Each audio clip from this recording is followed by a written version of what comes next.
Bismillah, walhamdulillah, wa salatu wa salam ala rasulillah. Assalamu alaikum wa rahmatullahi wa barakatuh. Welcome to our first discussion from the many discussions that we're going to have on this podcast called The Mardiyah Show. I'm your host, Shadeed Muhammad, meeting Muslims as well as non-Muslims, meeting people where they are. So today's discussion is going to be centered on my first podcast, which is on Anchor.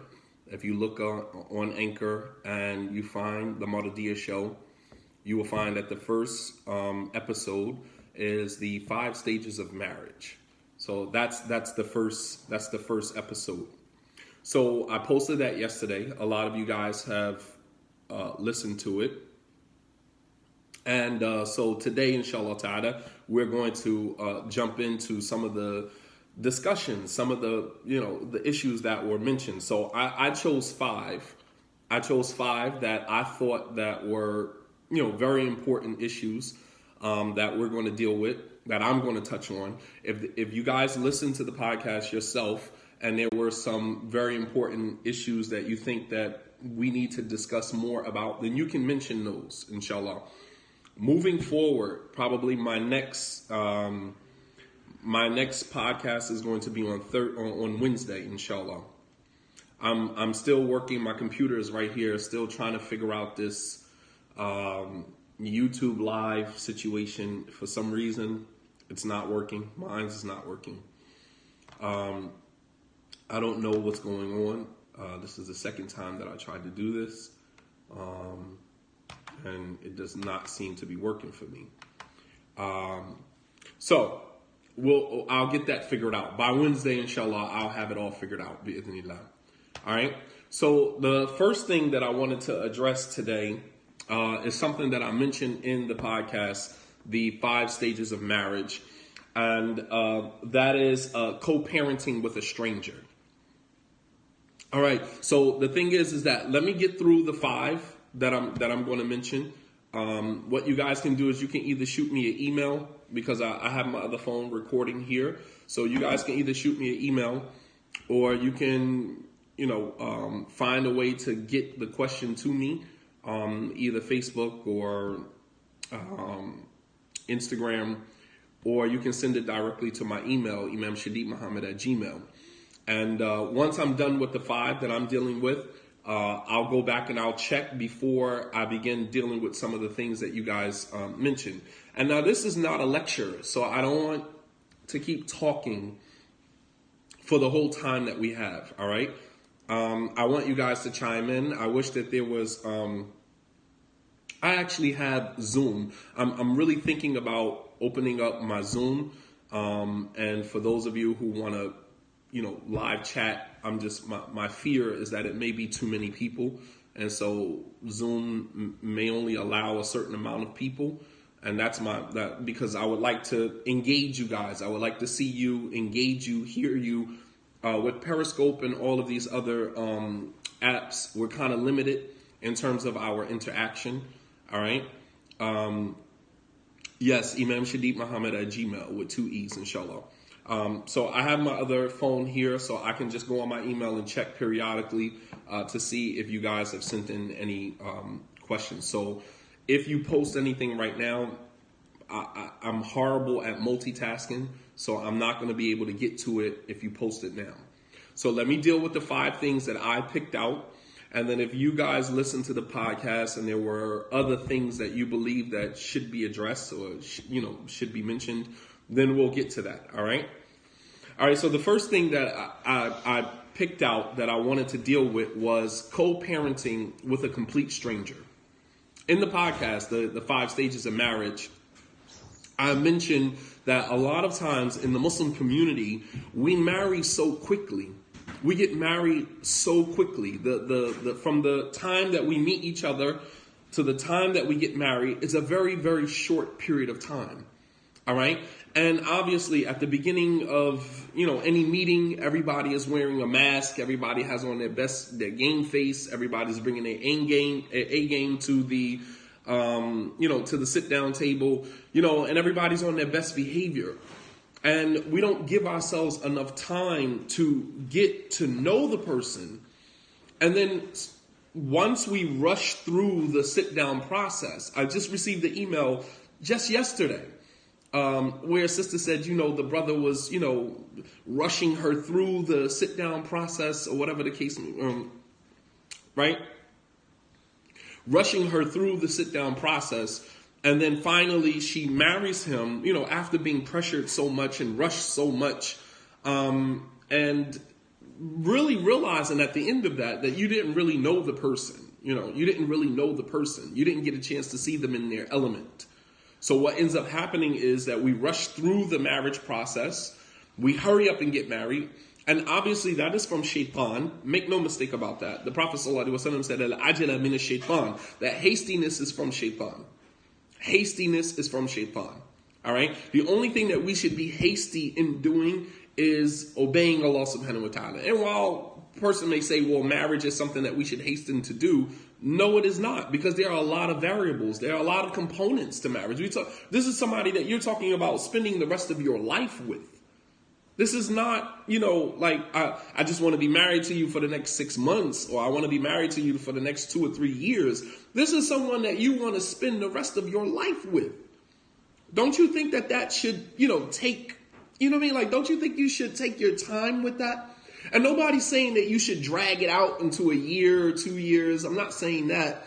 But don't you think that 30 days, 60 days is just really not enough time to get to know the person that you are going to spend the rest of your life with? I would like to think so. All right. And what ends up happening is that we marry very quickly. And then right after getting married, there is no preparation to build a family. There is no thought process behind building a family. So we marry, and then we have unprotected sex, right? The night that we consummate the marriage, I know people who the night they consummated the marriage, the woman became a wife and a mother in the same night. The woman became a wife and a mother in the same night. And I mean, like, that's heavy. That's heavy, because here you are now about to have someone's child that you just married, that you just met 3 or 4 weeks ago. You just met a month ago. And now you're about to have this person's child, which means that you are now connected, bonded to this individual. Even if the marriage doesn't work, you're still connected to this individual for the next 18 to 20 years, right? Until the child becomes an adult. You are stuck. You're connected to this person, even if the marriage doesn't work. Even if the marriage doesn't work.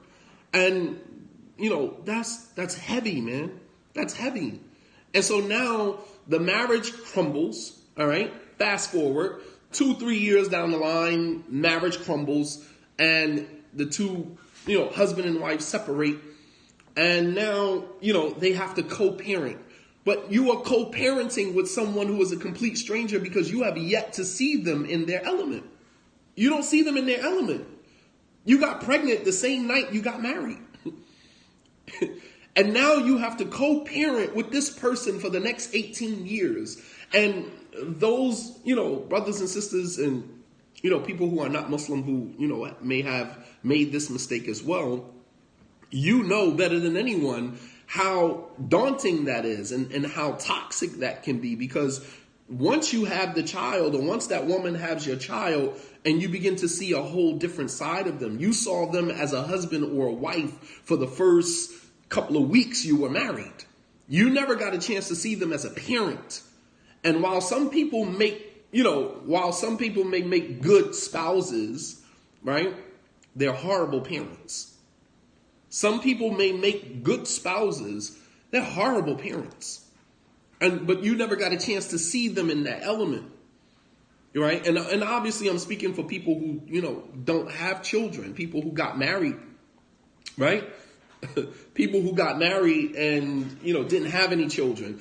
Obviously, if the person that you are marrying has children from a pre-existing relationship, then you should take your time even more, because if you have children and that person has children, you already understand how you like for your children to be raised. You understand your parenting style, your parenting technique, right? Whether you're an authoritarian parent, whether you're an authoritative parent, whether you're a passive parent, or whether you are a neglectful parent.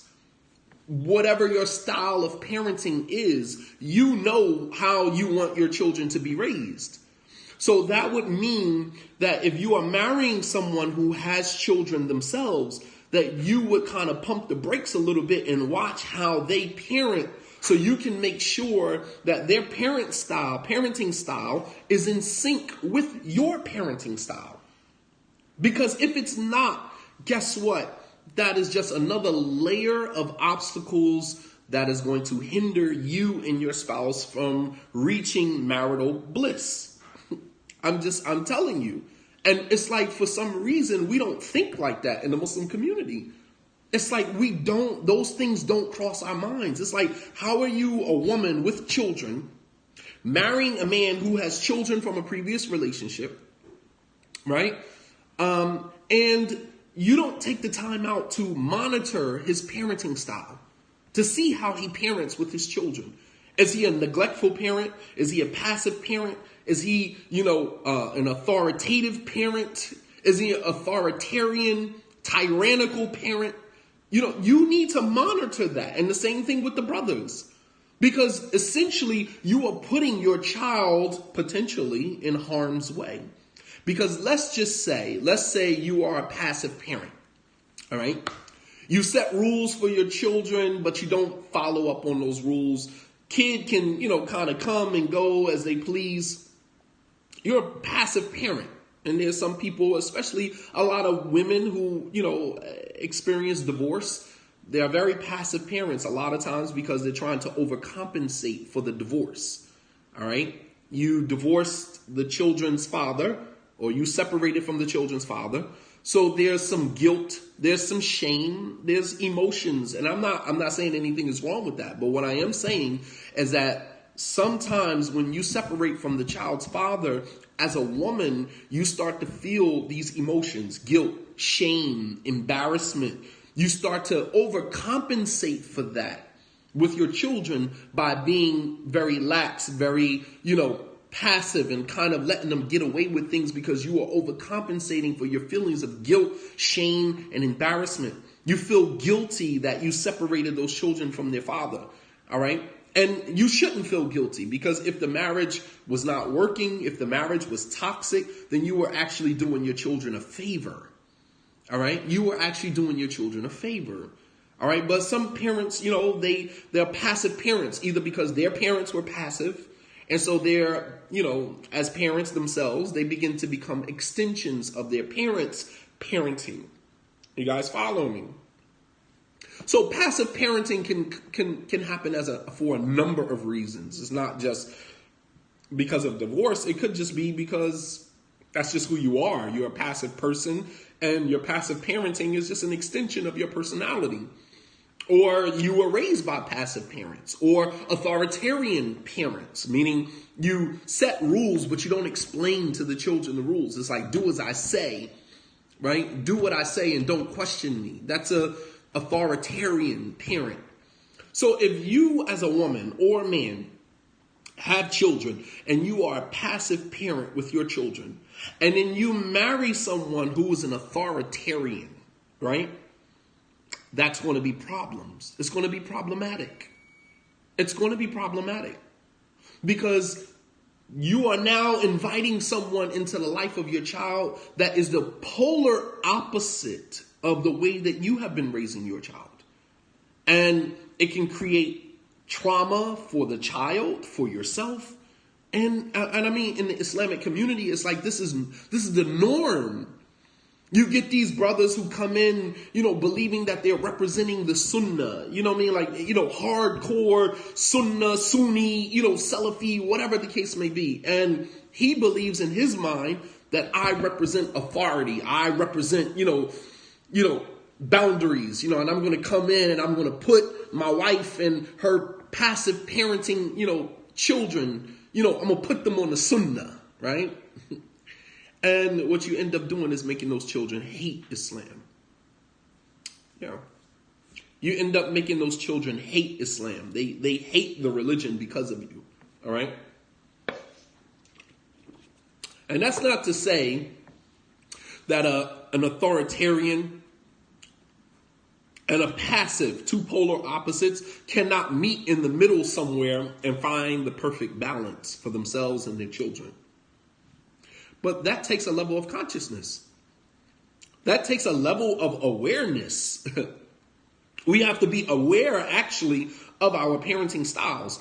So what I'm saying is that in the Islamic community, we have a whole bunch of brothers and sisters that are co-parenting with one another, and they are complete strangers. They are, right? Right, if provided the authoritarian is willing to change. That's why I said there has to be a level of awareness there.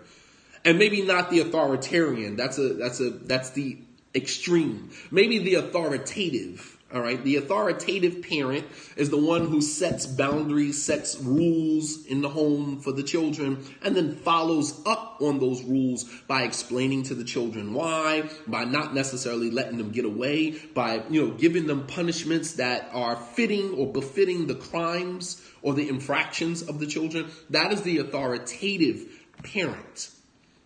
All right. And that is the middle course between the two polar extremes.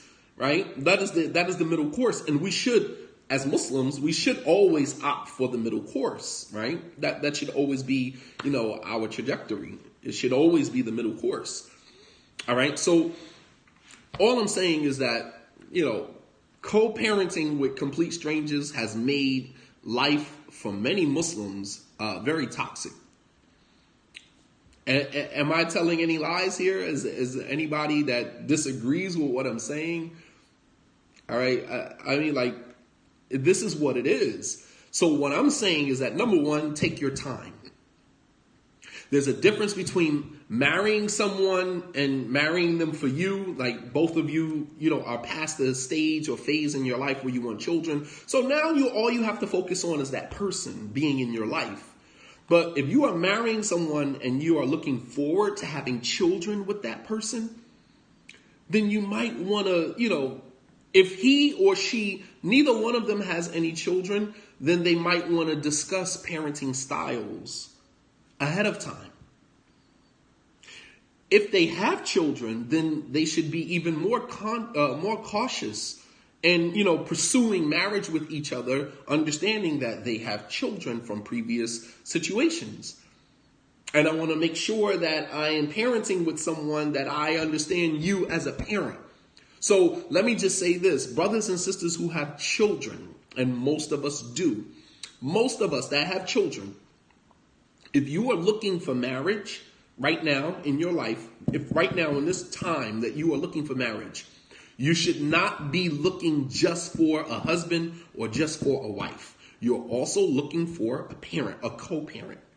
Because if you have children from a pre-existing relationship, that is what that husband or wife is going to essentially be, a co-parent with you. So you are not just looking for a husband or a wife. You are looking for a husband or a wife and a co-parent. You guys following me? So it's a whole different ball game when you have children. Stop going into the sit down, right? Stop going into the sit down saying, I'm looking for a husband, I'm looking for a wife. Do you have children? Yeah. Then you're not just looking for a husband and a wife. If you have children and you are not married and you are looking for marriage, you are not just looking for a husband or a wife. You're also looking for a co-parent. And that's provided your children are still within the developing stages. If they are adults, then obviously that's neither here nor there. Your children are adults. But I'm saying if your children are small and they're still in their developmental phases, then you are not just looking for a husband and a wife. You are actually looking for a husband or a wife, and you're looking for a co-parent, someone to help you raise these children. It's a package deal, absolutely. And for the life of me, I don't understand why don't we go into you lead with that. Authoritarian parent is the best style? No, it's not. It's extreme. The strictest parents create the sneakiest children. The authoritarian parenting is not the best style. I mean, to each his own. If that's what you choose to do, then to each his own. Don't let me, this is not a debate. I'm not raising my children as an authoritarian. Authoritative, yes. Authoritative, yes. Authoritarian, no. So that is one of the things that I mentioned in the 5 stages of marriage. Co-parenting with a complete stranger. We rush into marriages. We have children with people that we barely know. And then now we are stuck, right? We are stuck co-parenting with a person who is a complete stranger. And brothers and sisters have seen different sides of each other after they had children. And then it's like, damn, I never knew that you were really like this, because you didn't give yourself an opportunity to see them in their element. And then we use, and this is the last point that I'll make about this. We use, for example, hadith. We use Islamic texts to justify having children immediately. So we'll say, well, the Prophet ﷺ said that he wants to have his ummah, his nation, be the largest nation Yawm al-Qiyamah. And while that may be true, the Sahaba radiallahu anhum ajma'in didn't abandon their children. The Sahaba did not abandon their children. So if you're using the hadith to forcefully, get a woman or a man to hurry up and have children with you, if you're using Islamic text, then also use the context of that text. Because it's not just about having an abundance, a big ummah. We want a big ummah of children that have no parents. I don't understand how that works. We want a large ummah of men and women that are not growing up with their parents because of the influx of divorce. I mean, is that what the Prophet ﷺ was alluding to when he said that I want my ummah to be the largest ummah Yawm al-Qiyamah? He said the largest ummah, not the largest unhealthy ummah. I just don't understand why we don't put context. All right, you can't use the sunnah to negate common sense. Right, he didn't say the largest dysfunctional ummah, right? Because you got a bunch of men and women that are being raised without their parents, being raised in a bunch of step parenting situations that they themselves are dysfunctional, right? Simply because we want to have the largest ummah, so we're using textual evidences now, minus the context to those texts, to forcefully encourage people to have children with us? No. If you're not going to be there, then this whole idea of coming on Yawm al-Qiyamah with the largest ummah, it doesn't apply. It doesn't apply. I'm just really, and I mean, it's really sad that, as a Muslim ummah, that we would resort to using Islamic texts, to force brothers and sisters to have children. 2 people get married. We're like, you have any children yet? No. Well, what are you guys waiting for? It's the sunnah to have children. Yeah, it's the sunnah to stay around your children too. It's the sunnah to stay and take care of your children too. That's the sunnah as well. Not just having baby after baby after baby and leaving the women to take care of the children on their own. That's not the sunnah. What part of Islam is that? But that's what we're seeing. We're seeing brothers and sisters get married and then divorced, and then the women are left with the task of raising the children by themselves. That's what we're seeing. And in each and every relationship some of these brothers go into, we're using the same text. The Prophet said he wants his ummah to be the largest ummah. Yeah, but if you're not going to be around, you're not going to stick around after we have the children, then why are you using that hadith to make me have your child? He doesn't want to have children. No, it's not that I don't want to have children. I want to make sure that I have children with the right person. You know what I mean? A trail of child support and arrears. Absolutely. All right, so we're clear on that. That was the first issue. The second issue is we shouldn't fall in love before marriage. This is a heavy one. We should not fall in love before we get married. One of the things that I mentioned on the podcast was that in the 5 stages of marriage is that many brothers and sisters get upset and try to circumvent the Islamic protocol for marriage. And most of us do. Most of us do not follow. So all this idea of following the Sunnah, most of us don't follow the Sunnah. Most of us have resorted to the Bani Israel tactics when it comes to marriage. We resort to Bani Israel. What do I mean when I say resort to Bani Israel tactics? All right. Prophet Musa was the prophet before Jesus and then before Muhammad. All right. So he was the second prophet before Muhammad. All right. And he had a whole entire nation, and his nation, because Jesus never really assumed that position, all right, of where he has, a whole nation of people behind him and their rules and laws and a Sharia to given to him or whatever. He's going to come back in as a Muslim towards the last days, and he's going to fulfill the rest of his mission as a Muslim. However, the only prophet before Muhammad that had a nation that resembled our nation is Bani Israel, was Prophet Moses. All right. And if you remember on the night journey, when Allah subhanahu wa ta'ala gave the Prophet sallallahu alaihi wasallam the commandment for salah, and the prayer was actually 50 times a day at the beginning. And as Prophet Muhammad was descending, going back down to the lowest heaven, he came across Prophet Musa. And Prophet Musa asked him, what did your Lord command you? And he said, my Lord commanded me with 50 prayers a day. He said, go back and tell your Lord, or ask your Lord to decrease the number of prayers, because I have led a nation before you, and your nation is not going to be able to handle that. So Musa was making the connection there, showing Prophet Muhammad sallallahu alaihi wasallam that I was just like you. I led an entire nation of people. And throughout my experience, your people will never be able to handle 50 prayers a day. All right. And we know the rest of the story. The prophet kept going back and forth until he decreased it to 5. So that's showing you that, Musa was making the connection between his experience raising his ummah and the experience that Prophet Muhammad was going to have with his ummah. So when I say that many of us, as it relates to the protocol of marriage, we function like Bani Israel, I'm just making a comparison between the behavior of Bani Israel, the Jewish community, and how they interacted with the laws of Moses, and the way that we interact with the laws of Muhammad sallallahu alaihi wasallam in Islam. And we resemble them almost to the T.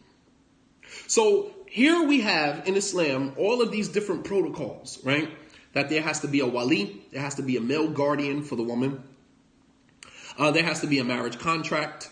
There has to be witnesses, reliable witnesses, not just 2 people you grabbed off the street to come and bear witness. All right. Marriages should be done in public. All of Prophet Muhammad's marriages were done in public. The Prophet sallallahu alaihi wasallam never got married in private, right? And I urge sisters to please stop doing that. Stop enabling men to continue with their shenanigans, because a man cannot marry you in private if you don't allow him to. A man cannot marry you secretly if you don't allow him to. You understand? He has to have your permission to marry him. He has to have your wali's permission to marry him. You understand? So we cannot blame all of the shenanigans that we see going on in our communities totally on the men. Men are going to be men. Men are going to do them. But it's for the women to adhere to the Islamic protocol of marriage to ensure that men follow exactly what Allah subhanahu wa ta'ala commanded them to follow. Women are not enforcing that. And you can't say that you're ignorant, you didn't know, he told you this, he told you that. Nah, I'm not buying that. Why? Because you know every damn thing else. You know everything else. But when he told you all you needed was 2 witnesses, his man can be your wali, you fell for that. Oh, well, that's what he told me. So now all of a sudden you're conveniently ignorant? I'm sorry. I don't buy that, man. You're conveniently ignorant, right? You knew he could marry more than one wife, right? You knew that. But you didn't know he could marry you and not tell his first wife about you, right? You didn't know that. This convenient ignorance. I'm sorry, I'm not buying that. You knew that he could marry multiple wives, but you didn't know that his marriage had to be public. You didn't know that Prophet Muhammad's marriages were all public, all documented. We have hadith, authentic text that documents every single marriage of Prophet Muhammad sallallahu alaihi wasallam. And if the man that you are marrying claims to be a follower of the Sunnah, a follower of Prophet Muhammad, someone who bears witness that Muhammad is the messenger of Allah, I'm sorry. And he didn't know that? Like, nah, I'm not buying that. So what we do is we employ the tactics of Bani Israel. So Allah subhanahu wa ta'ala in the Quran, he prohibited Bani Israel from fishing on the Sabbath, right? The Sabbath was their day of worship, Saturday. Just as Allah subhanahu wa ta'ala prohibited Muslims from working during the time of Jumu'ah, right? It's the same commandment. Allah subhanahu wa ta'ala says in the Quran, Ya ayyuhalladhina amanu, idha nudiya lis-salati min yawmil jumu'ati fas'aw ila dhikrillahi wa dharul bay'.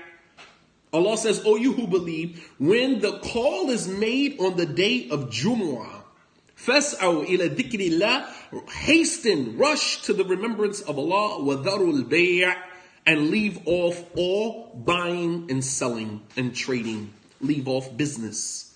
And Muslims still work on the day of Jumu'ah. Still work at the time of Jumu'ah. Not saying that you have to take Friday off, but that window, that hour for Jumu'ah, some of the scholars say that any business transactions that are made during that time that Jumu'ah is going on, then that money is haram. The money that you earn during that time is haram.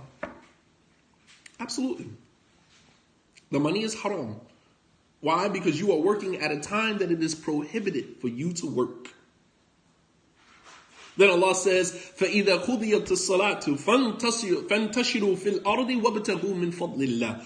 And then when the prayer is over, then go back out into the world and seek the provision of God. So Allah has given the command that Jumu'ah is not obligatory on women. This is for men. This commandment is for men. Jumu'ah is not obligatory on women. But what I'm saying is that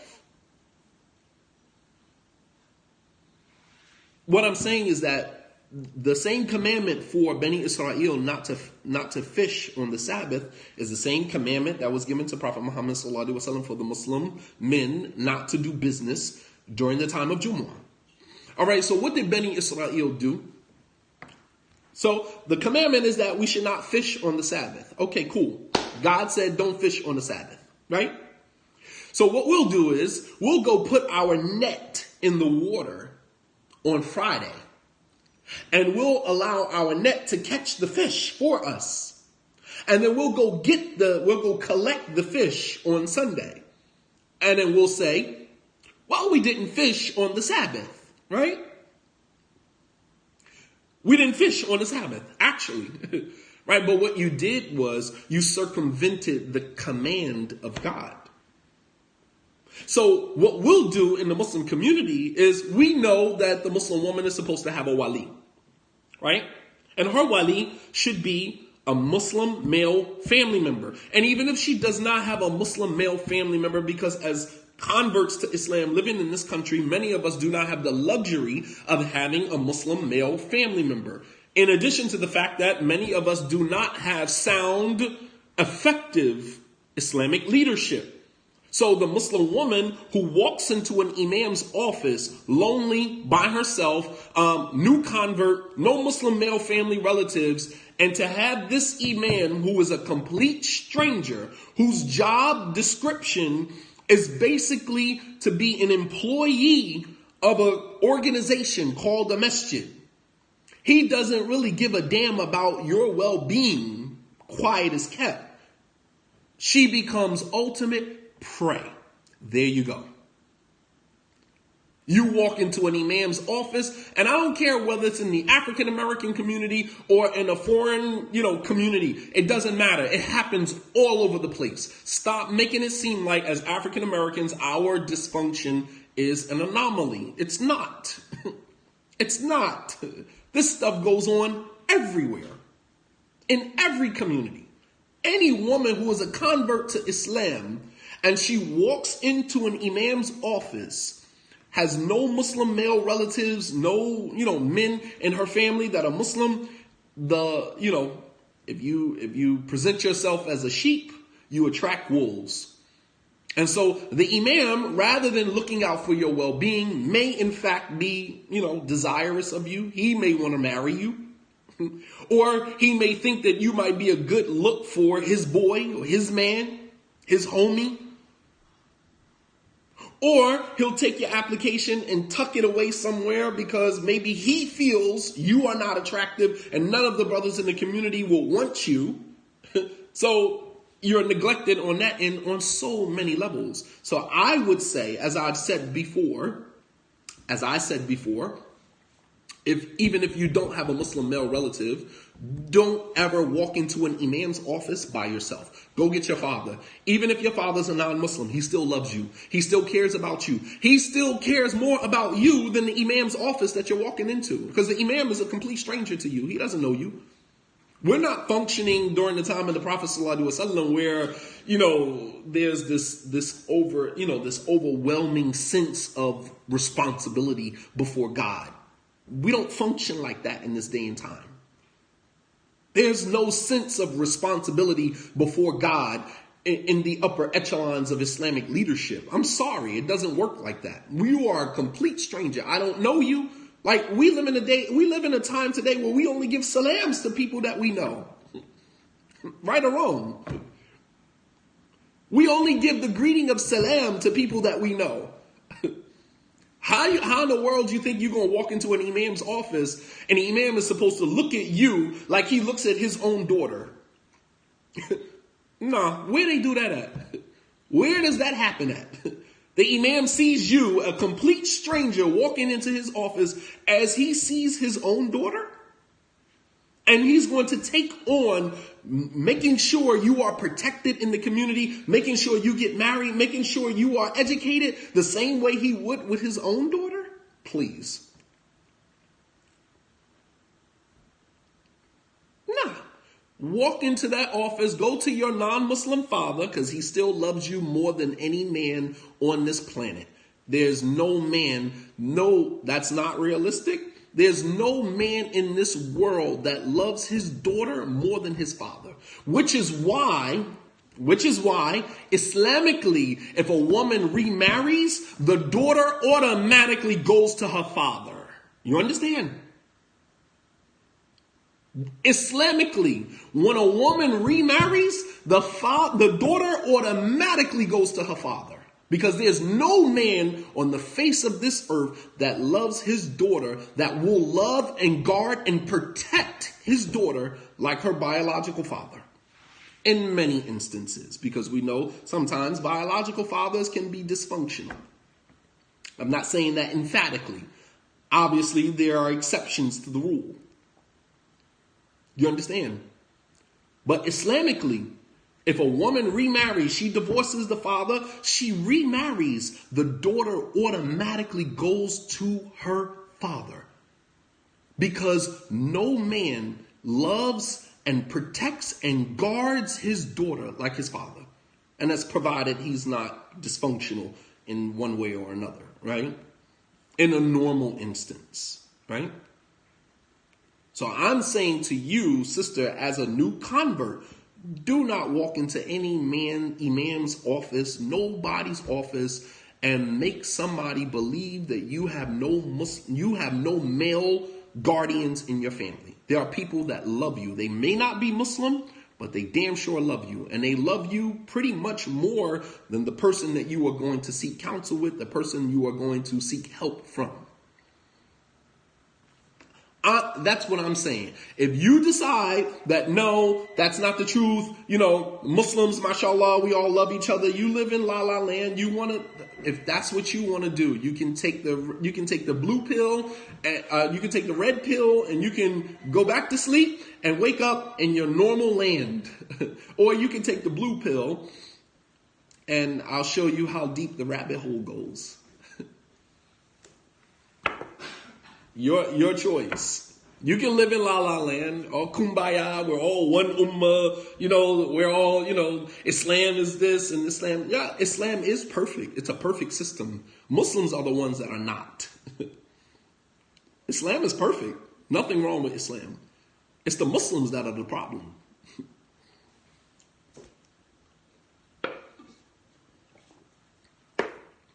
So,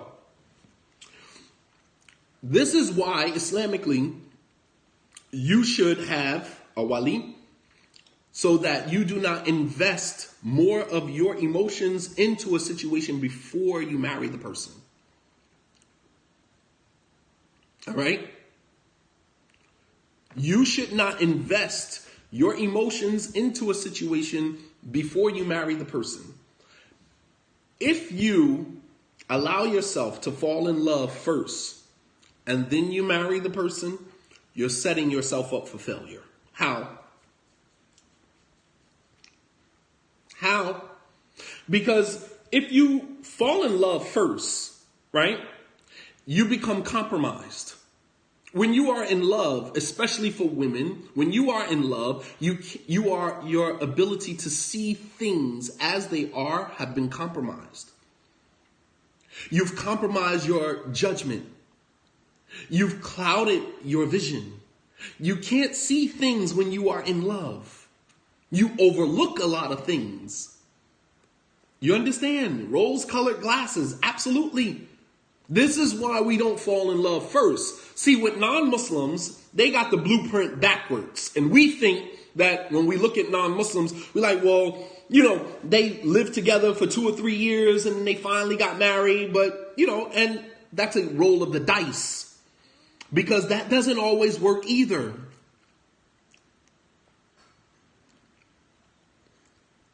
That doesn't work all the time either. You're rolling dice. You can live with a person for 3 years, 5 years, and you've lived in a capacity as a wife or a husband with someone who did not even make a commitment to you yet. And then finally you decide to make a commitment. And maybe it works. Maybe it works. And maybe it doesn't.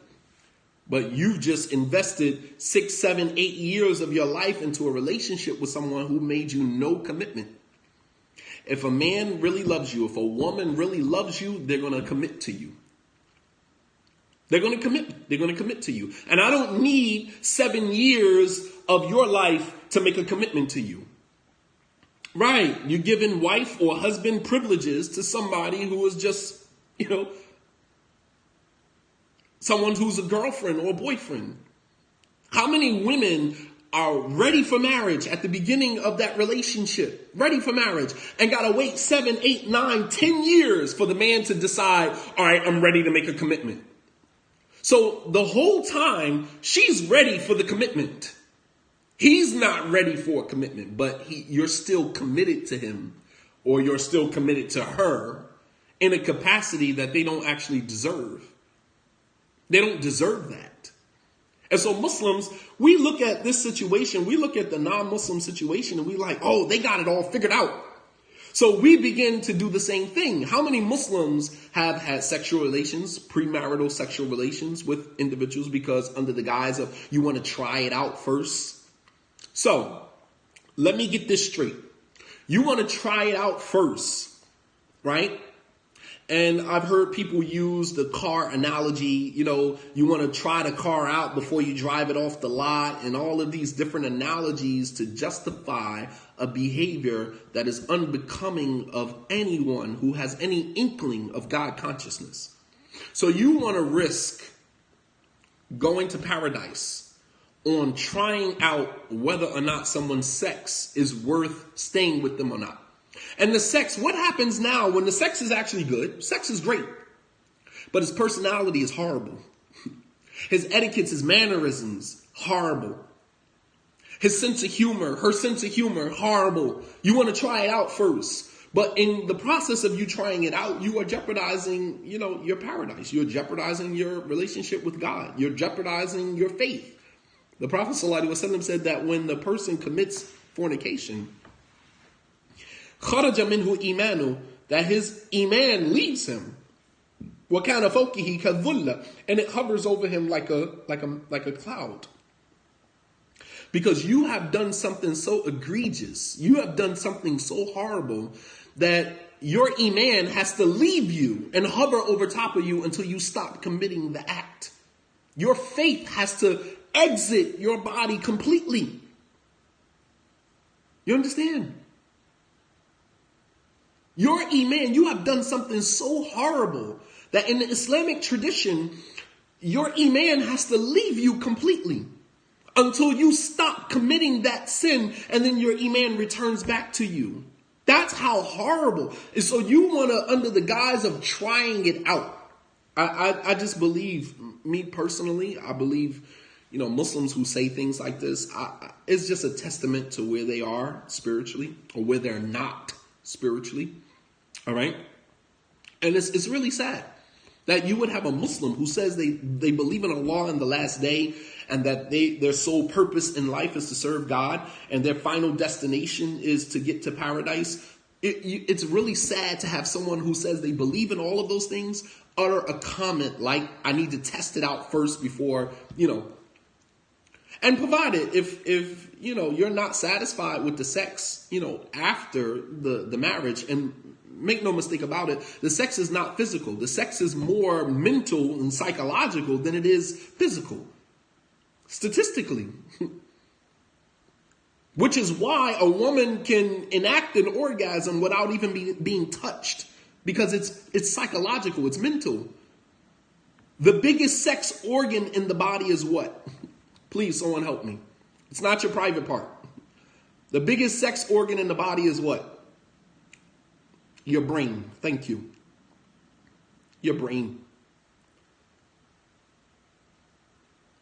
A woman can give herself an orgasm, just mental stimulation, without even touching her. A man can give a woman an orgasm without even touching her, from talking to her, stimulating her mental. So you have women who are so shallow to think that, I need to test it out first to see if it's good. Not really realizing that the real sex organ is not his genitalia, it's the mental. Can he stimulate you mentally? Can he stimulate you mentally? But that just speaks volumes to where that person is. But in Islam, we don't fall in love first. Because when you fall in love first, before you've actually seen the person in their element, you begin to overlook things. And then you wake up after the honeymoon phase is over with, realizing that you have married a monster. You have married a monster. You have married your worst nightmare. But the rose-colored glasses, you were gone. Same thing with the brothers. The brothers do the same exact thing. You in love with the sister, you thinking about this woman all day long, you texting her, you going all out, you buying roses, you showing up at the sit down, sharp and straight up, she got you going, man, got you open. And then after you marry her and the drugs wear off, now you complaining. Every little thing she does gets on your nerve. She can't cook. Well, she couldn't cook before you married her. You just couldn't see that. Because when you're in love, anything tastes good. Right? She couldn't cook before you married her. She didn't clean before you married her. But you couldn't see that. You couldn't see that. She had stains all on her overgarment at the sit down. You didn't see that though, because all you saw was, I want to get married. We don't fall in love first. You contain yourself. You contain yourself so that you go to the sit down with, rational, logic thinking. You understand? And you are able to negotiate with the person with a sound mind, with good old-fashioned common sense.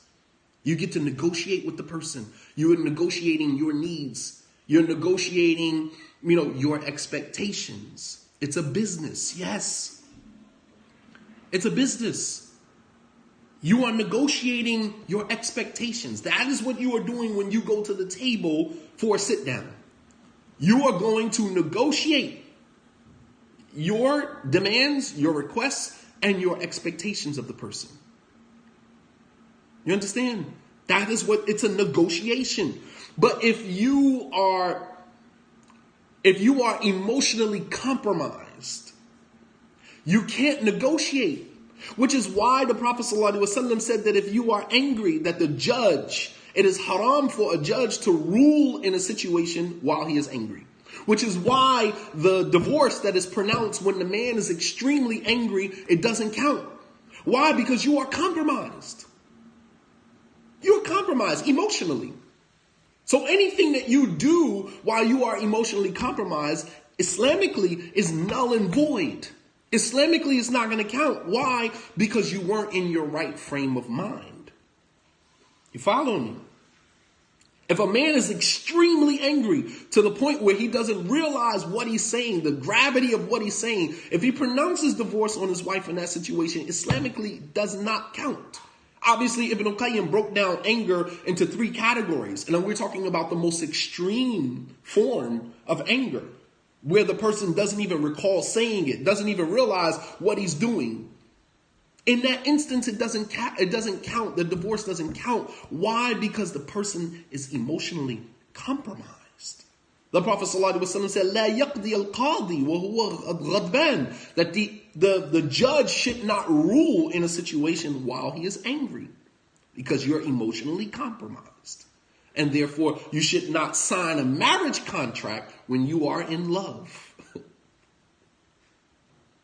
Because you're going to overlook a lot of things. You're going to accept a lot of things. You're going to look past a lot of things. And then all of that stuff comes back to you once the drugs wear off.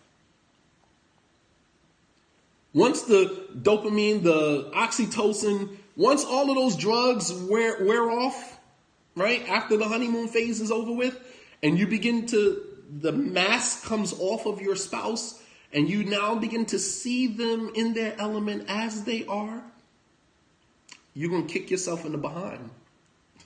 You're going to realize, man, I made a huge mistake.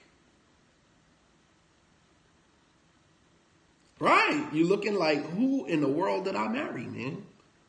Who in the world did I marry? Stop making decisions while you're intoxicated. Bad business deal, yes. Which is why Allah tells us not to come to the salat while we are drunk or intoxicated, because you can't understand what you're saying. لا تقربوا الصلاة وأنتم سكارى حتى تعلموا ما تقولون. O you who believe, do not come to the prayer intoxicated until you can understand what you are saying. Your salat is invalid because you're compromised. You don't even know what you're saying. So we don't fall in love first. Try to maintain yourself, contain yourself. It's okay to feel a little butterflies in your stomach when you see the person. It's okay to, like the person's name when you hear it. That's okay. But you also have to understand that I still have my expectations that I need to negotiate, and I still have my requests that I need to negotiate. And you can't negotiate while you're intoxicated.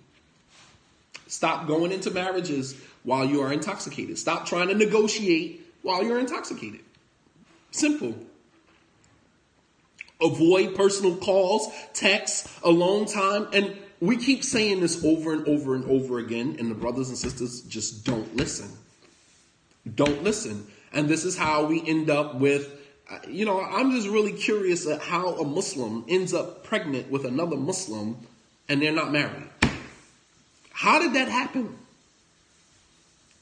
How do you end up pregnant with someone's kid you're Muslim, that person is Muslim, and you end up pregnant and y'all not married? How does that happen?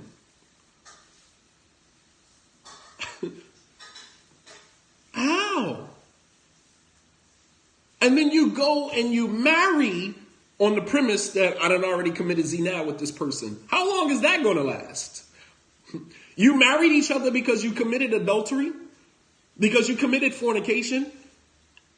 And you got married? That was the premise upon which you got married. How long do you think that's going to last?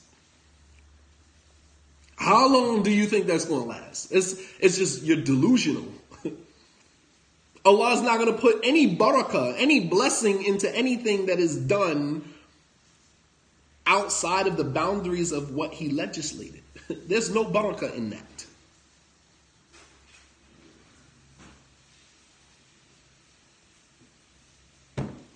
Right, just cut your losses. Say, we did something that was haram and that's that. But I'm not going to marry you to make that right, because we can't make that right.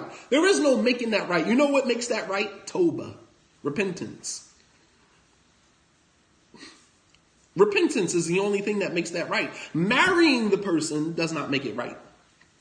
Keep it pushing. There you go. Make tawbah, keep it moving. We did something that was haram, we shouldn't have done, but I'm not going to marry you. Why? Because the fact that we did what we did is a proof that we are not good for each other.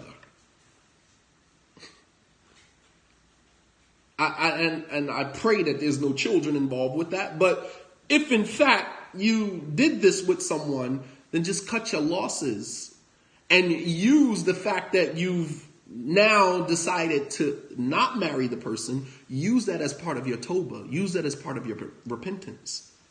Say, oh Allah, I did something that was haram with this individual, and I really have feelings for this individual, but I am going to cut this relationship out. I'm going to make tawbah to you, and I'm going to leave that situation in hopes that you would forgive me. Make that part of your tawbah. But you're going to have your cake and eat it too. You're going to commit fornication and adultery. You're going to make tawbah, and then you still going to marry the person, and you believe that's going to turn out like what? You guys are going to ride off into the sunset, the white picket fence, and you're going to show up on the Eid holding hands, and everything is going to be all Gucci. No, it doesn't. That's only in a fairy tale. You are not Cinderella. It does not work like that.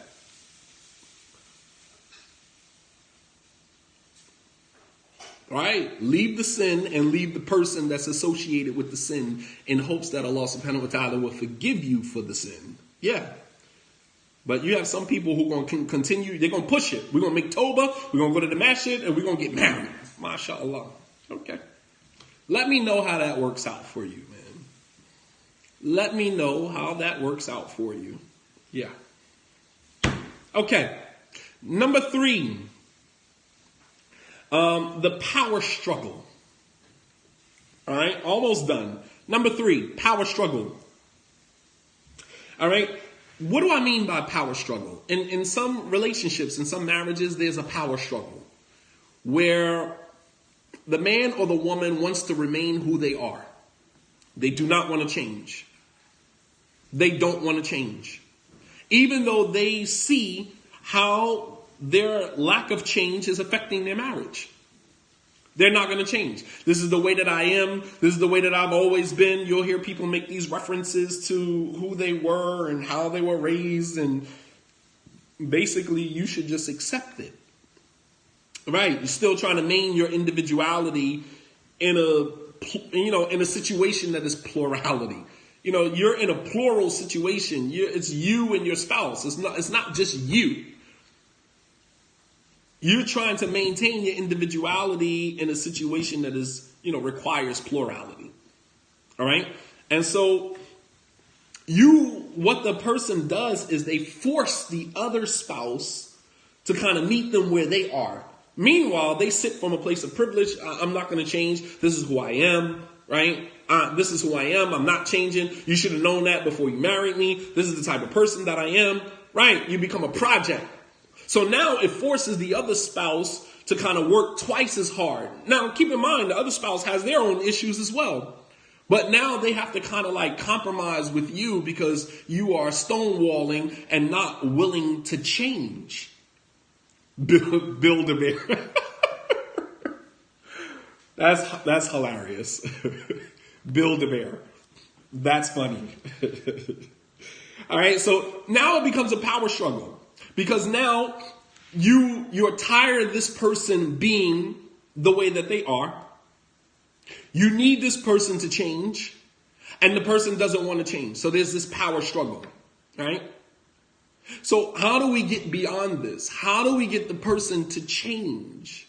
How do we get the person to see that, how you are and your unwillingness to change is affecting our relationship?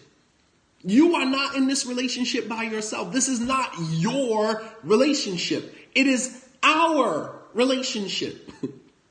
You don't get to stay where you are and have me just meet you where you are. That's a privilege. And that's a toxic mentality. That's a privilege and a toxic mentality. Now, I'm going to give you some tips how you can deal with this. All right. So one of the ways that you could try to deal with this is that you got to build emotional intelligence.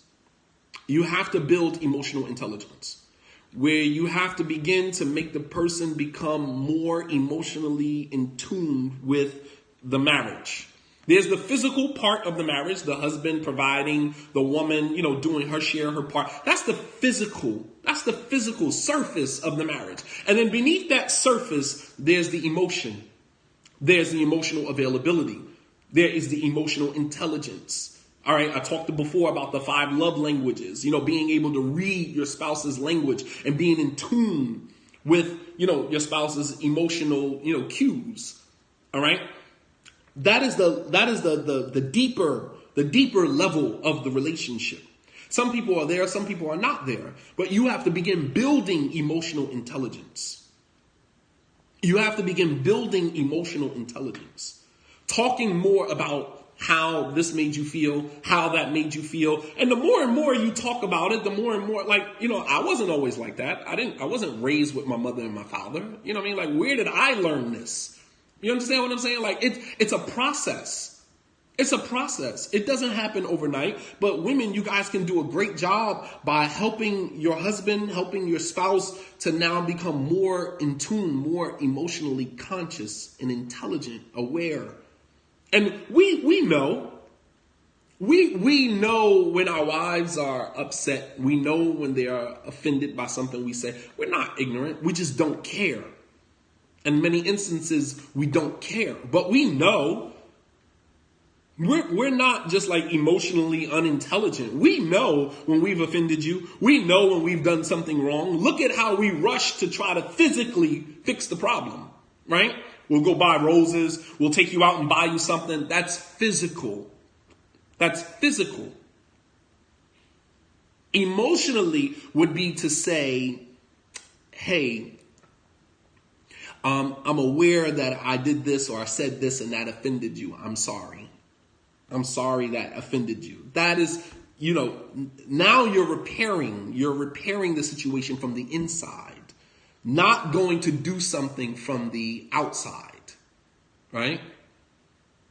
You have some people who like to correct the situation from the outside. So the man offends you or does something wrong, and then he goes and buys roses. When he hands you the roses, you have to stop him right there and say, while I love the roses, they're beautiful, but this does not repair the damage that you did to me.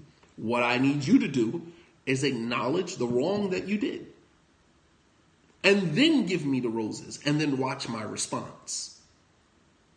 Acknowledge what you did that was wrong. Acknowledge the emotion that you created and apologize for that. Make amends for that. And then hand me the roses. And then women, once a man does that, then show him the response. Don't just say, yeah, well, I'm still in my feelings.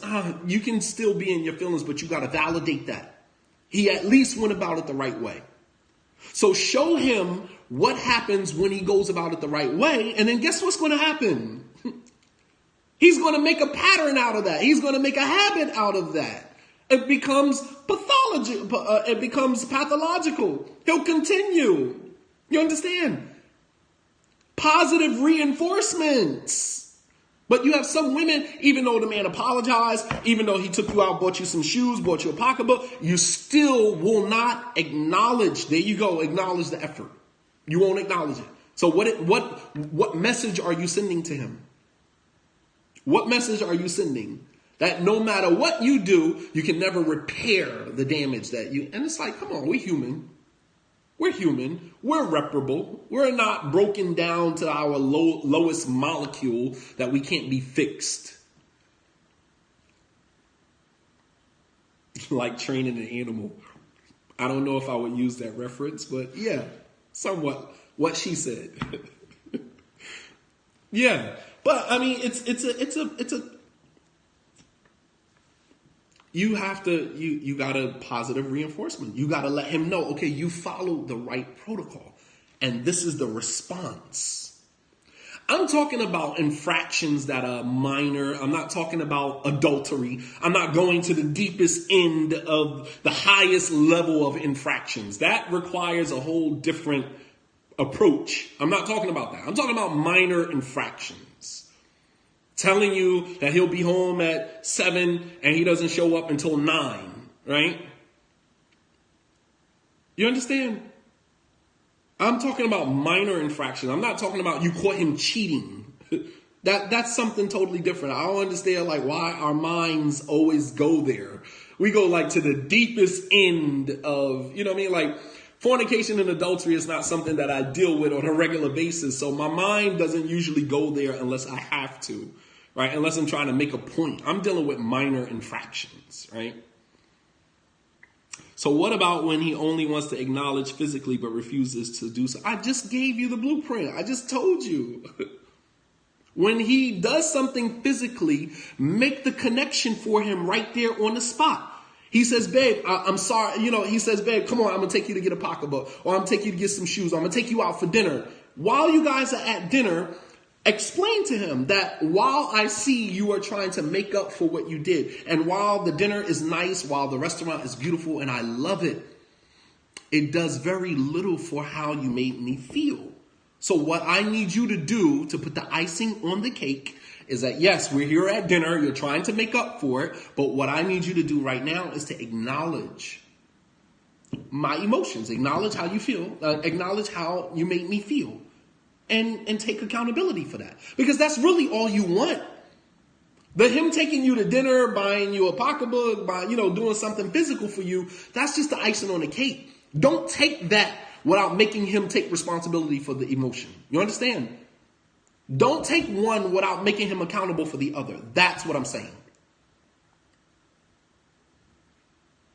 You guys follow me? Don't take one without making him accountable for the other. Because if you go out to dinner and you're still in your feelings, you're still angry, what you did was you told him that, hey, every time you offend me, all you got to do is buy me something and we're good.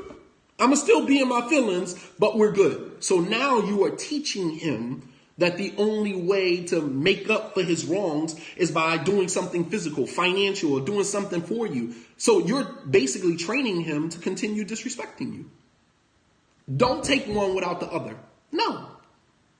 It's like when we were young and your dad said he was coming to pick you up and then he doesn't come pick you up. And then he sees you at a family gathering and then he comes and he brings you a gift. And it's like, no, I'm not accepting that. No, you need to own the fact that you said you were going to come get me. You never came. You never called. No. And you don't just show up handing me a gift and everything is okay. No. I'll take your gift, but I also want you to acknowledge the wrong that you did and the damage that you caused me. Make people own what they do.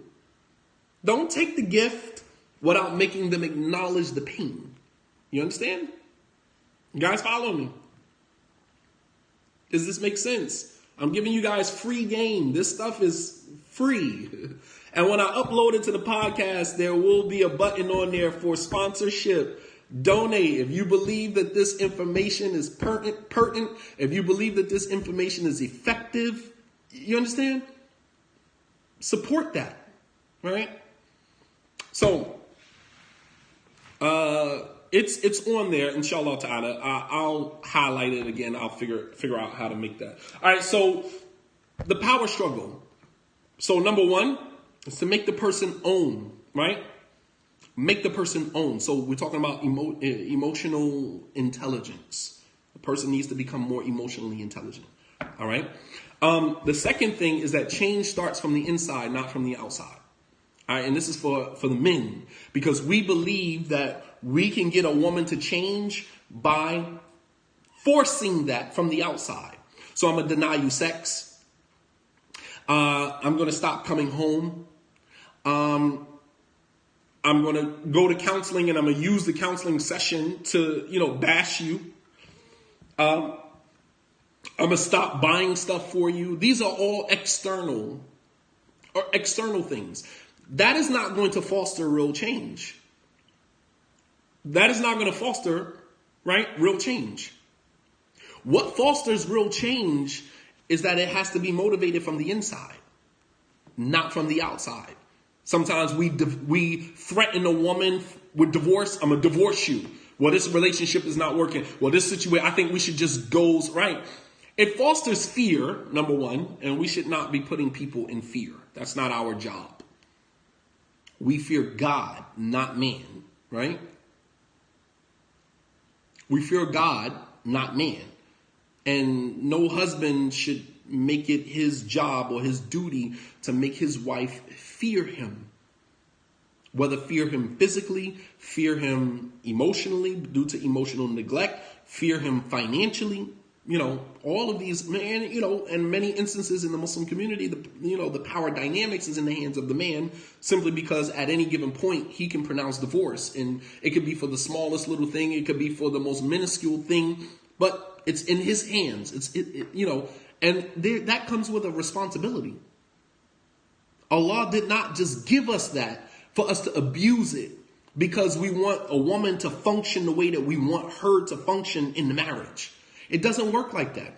Real change starts from within, not from without. Threatening a woman with being divorced is not going to foster real change. It's not going to be authentic. It's not going to be organic.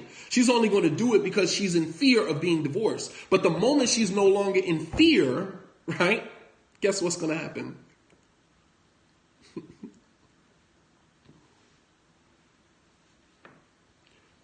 The moment she doesn't fear being divorced anymore, guess what happens? She calls your bluff. She's going to call your bluff. Like, I'm not in fear anymore. You're going to divorce me? Go ahead. But I'm going to still do me. You understand? So if you want change to happen, change starts from the inside. So let me explain to you how to help foster change from the inside. Trying to get the person to understand how their behavior is affecting you. And if the person really loves you, when you really love someone, you don't like to see them hurt.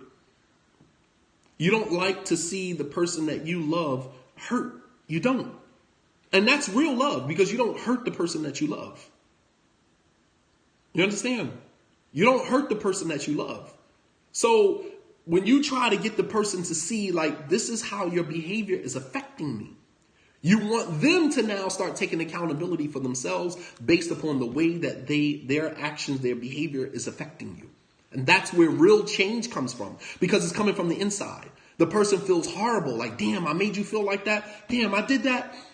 Now, I need to stop this because I'm tired of seeing you hurt. I'm tired of seeing you hurt. So, for example, when a man is doing all that he can, he provides for the woman, he takes care of the family, he shoulders the responsibility that he is supposed to shoulder as a man, and the woman is just utterly unappreciative of it. Everything that he does is never good enough for her. All right? He, at that moment, has to level with her and make her understand that when you make comments like this, when you make statements like this, This is the way that it makes me feel. And if you love me, why do you keep hurting me? Because that's not love. Love doesn't hurt. Not in that way anyway. And if the person is, has a heart, right, is conscious, when you're dealing with a person that says if she doesn't act right, she's going to get divorced, that's not, to me, that's not a person who is marriage material. That person is not marriage material. I'm talking about real men. I'm talking about real men who, really want to be in a marriage, really want to be a family man, really want to be a part of this family dynamic. That's who I'm talking about. I'm not talking about a tyrant who just used women for his own needs, and the moment he, doesn't need her anymore, he discards her. That's not who I'm talking about. Men like that don't even deserve to be married. Unfortunately, in the Muslim community, many women are just that desperate that they'll marry anybody and then they'll tolerate anything, and that time is coming. That time is coming where women are kind of waking up in the Muslim community. All right. But I'm not talking to those type of men. I'm not talking to those type of men. I'm talking to the men who, for whatever reason, maybe they didn't grow up with a father. They didn't grow up with, dual parenting. And they lack certain skills as a result of, circumstances, upbringing.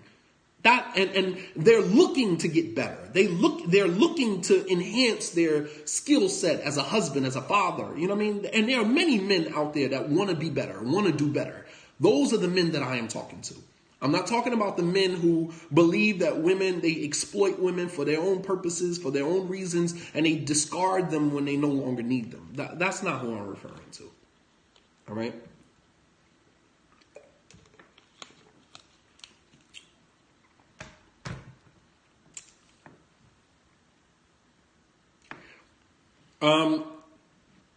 So real change starts from within, not from without.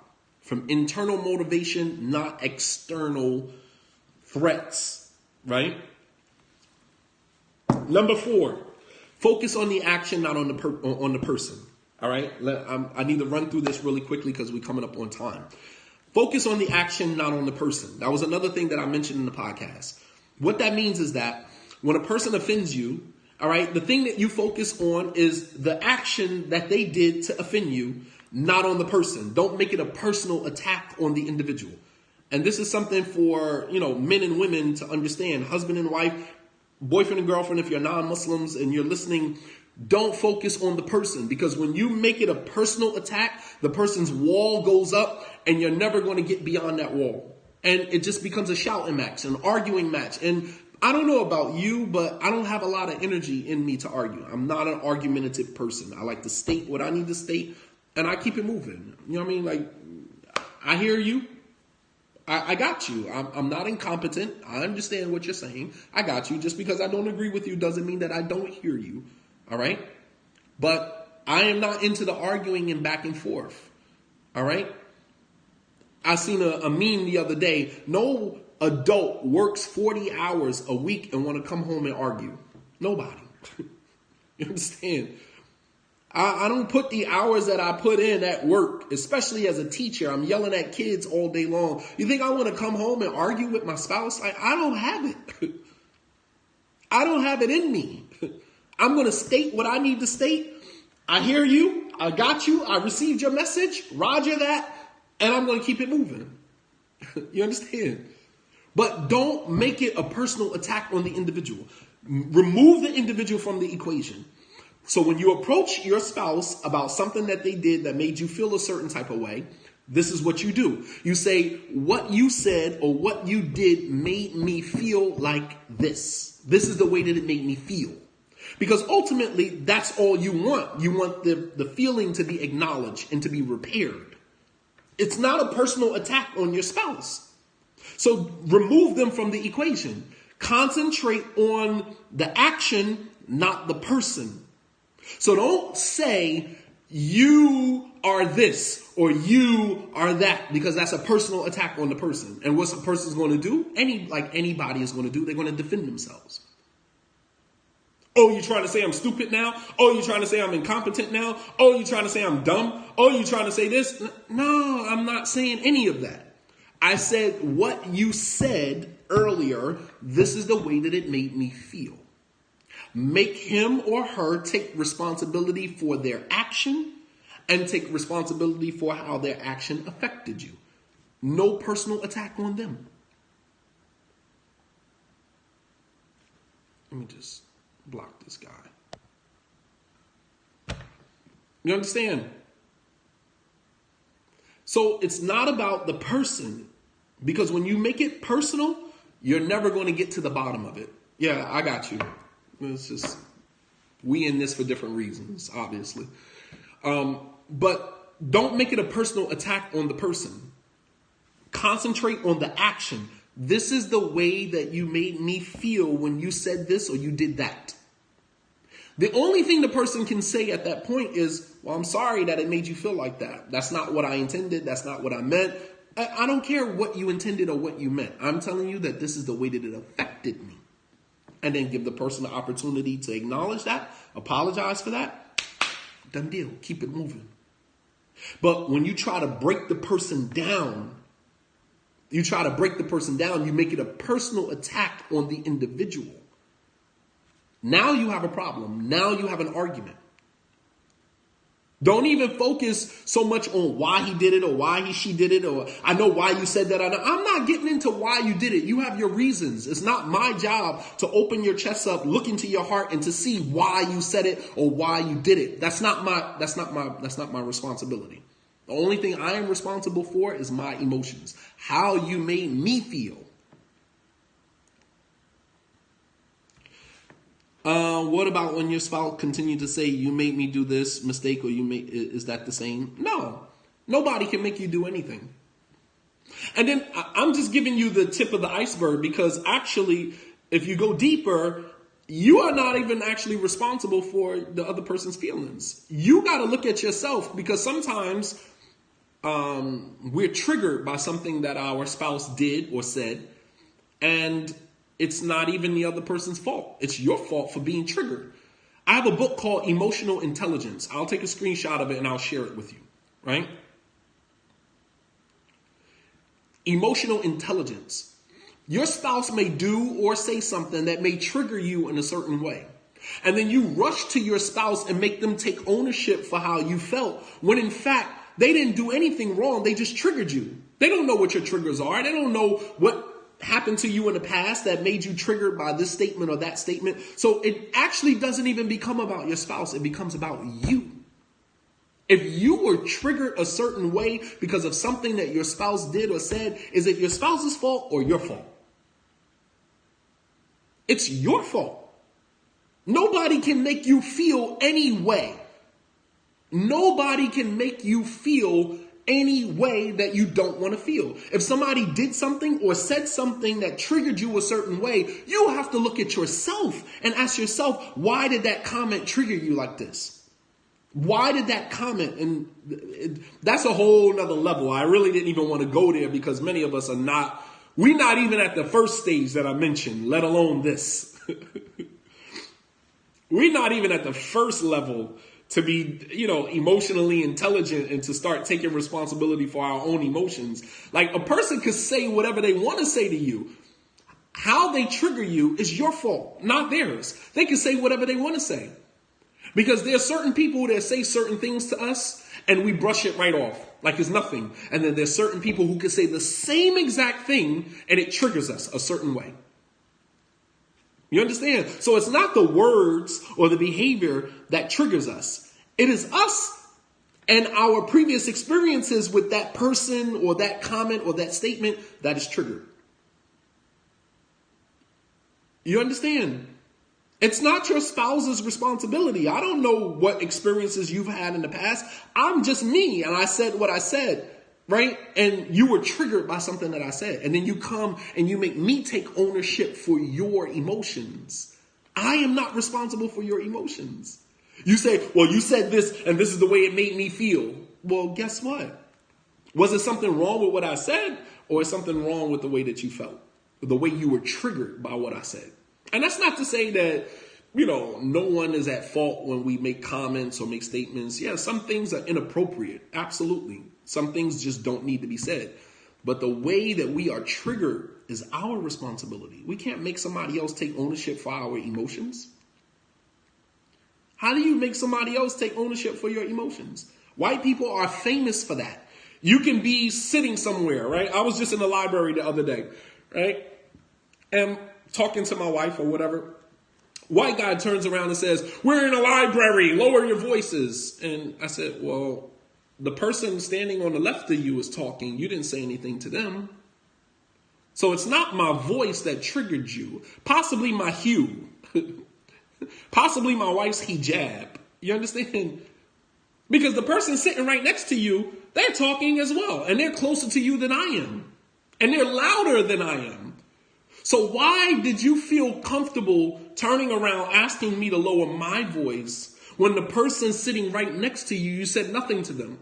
Because it wasn't my voice that triggered you. You understand? And white people are famous for making other people take responsibility for their emotions. That's how they're raised.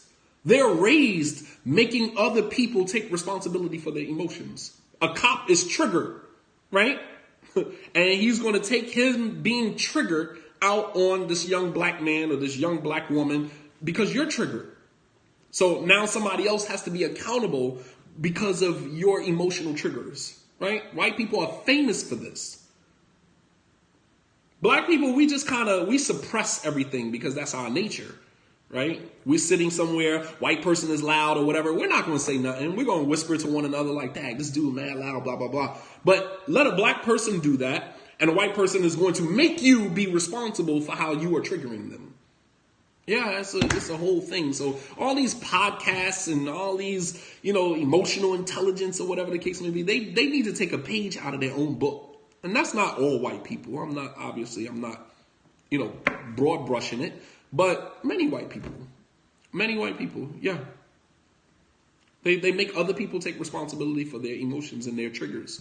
So in our relationships, we have to avoid doing that. All right. And that's a whole nother level of emotional intelligence. What I am saying is that if your spouse triggers you and you need to confront your spouse, all right, you need to confront your spouse, then you confront the action and how it affected you, not the individual. Don't attack the individual, because if you attack, the only thing the person's going to do is put up a wall. It's going to become a shouting match.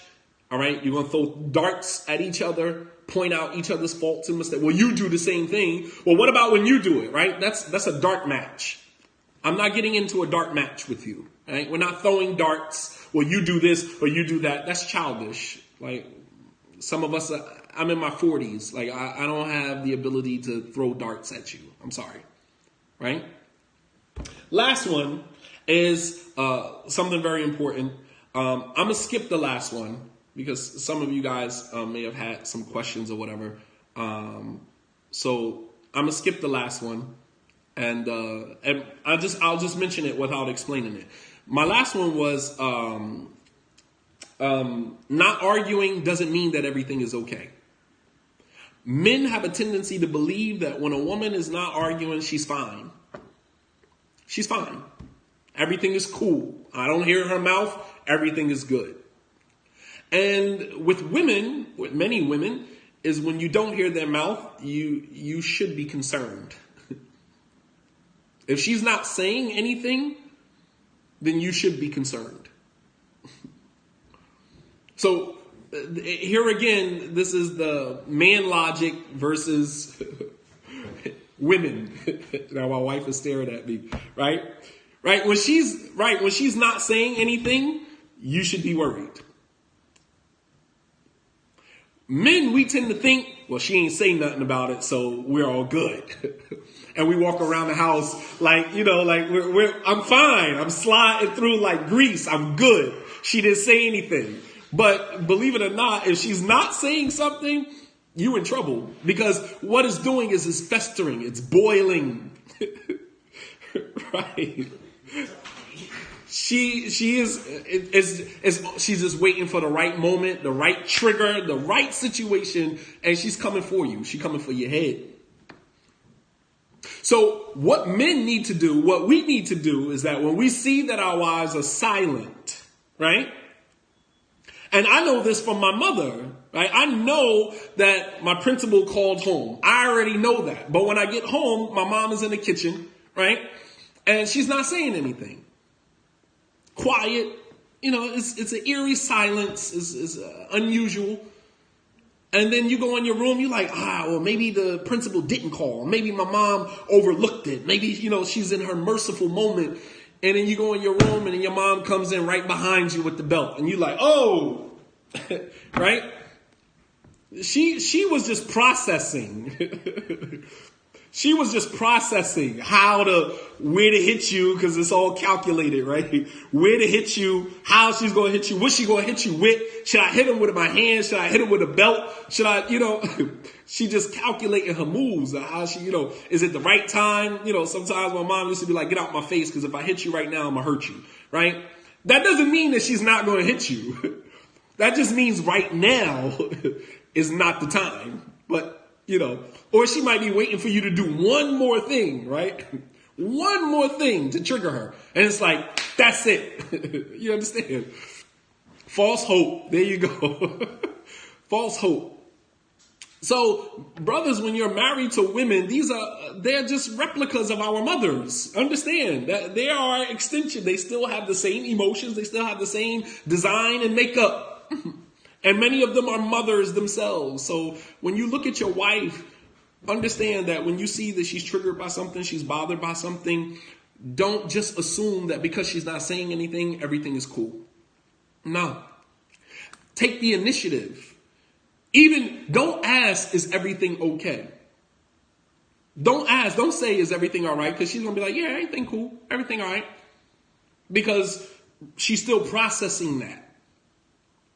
Take initiative and to say, if there was something that I did, I apologize. Just point it out to me. Let me know what I said or what I did or whatever, and let me take ownership of it. All right? Lead with that. Help her to put her guard down. Help her to put her guard down. Because now what you've done is you've set the stage for reconciliation. You've set the stage for reconciliation. She might not want to talk about it right now because she's still processing it. But you've already let her know that if it was something that I did or something that I said, let me know so I can fix it. Let me fix it. All right, but you've already set the stage. So now she can let her guard down because now she realizes I don't have to fight with him. But when she knows she has to fight, she's gathering up all of her strength, all of her energy, right? Because she knows that this is about to be an argument. It's about to be a fight. So not only does she have to communicate to you her emotions, she also has to be guarded now because of your retaliation. So it's a war. It's the art of war. You got to learn how to let your opponent put their guard down and set the stage for reconciliation. Like, listen, I know you don't feel like talking about it right now, but if it's something that I did or something that I said, I just want to let you know that, whatever it is let me fix it. Let me repair that, inshallah, when you're ready to talk. And give her that space to process it. Women process things differently than men do. It takes them a little longer to process certain things. So for men, it's like we're very logical. Everything kind of makes sense to us. And we're very quick on our feet. Women, all of that stuff, the wiring is completely different. The wiring is completely different. And so you got to give them an opportunity to process. She might not say nothing to you for days because she's still processing. But what you want to do as a man is to say, not wait for her to finish processing and then come at you with her claws out. No, you want to set the stage for reconciliation. That whenever you are ready to talk about it, I just want you to know that I apologize for anything that I did. And, give me an opportunity after I hear you out to fix it. Done deal. We don't need to talk about it right now, but I do want you to know that when you are ready to talk about it, you have my undivided attention and I will fix whatever I need to fix, inshallah. All right? So these are just some tools, man. If you guys enjoy what you are hearing right now, two things. Number one, go to the podcast, support the podcast. Number two, you will hear more of this during our 2-day marriage retreat in Orlando, Florida, which will be happening July 19th to the 21st. We will be in Orlando, Florida. We'll be working with couples, myself along with that Clay couple. Shout out to Hassan and Nayela, awesome marriage counselors, mashallah, tabarakallah. We will be working with singles as well as couples, inshallah ta'ala. All right. On the podcast, on each and every episode, there should be a sponsor button. There should be a button that says sponsor. And if you click that button, it will allow you to make a donation. It will allow you to, donate whatever it is you would like to donate. But please, inshallah ta'ala, if you want more information, you can just email me, inshallah ta'ala. So this is the first, inshallah. So every week I will upload, yes, the podcast is on Anchor app. You can look up Shadeed Muhammad under people, or you can look up the Mardiyah show. As we move through the summer, inshallah ta'ala, as I move around, I will try to, bring other people on and have more,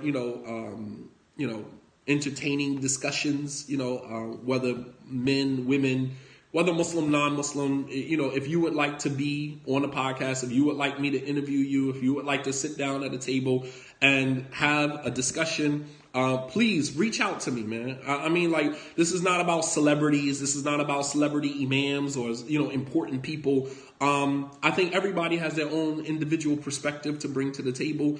And if you would like to, if I'm in your city, if I'm in your, I will be in Atlanta, June the 27th, the 28th.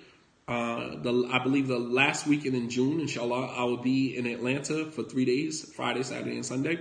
I will be giving the khutbah at the West End Masjid. The flyer I posted on my Instagram page. So if you are in the Atlanta area, you want me to interview you, or someone who has some insight and have some knowledge about marriage, and you would love to hear a discussion with them, please reach out to me. Let me know, inshallah. I'll reach out to them and try to arrange something, inshallah. All right, but we want to get as much information out there as possible. I will be in Atlanta in June.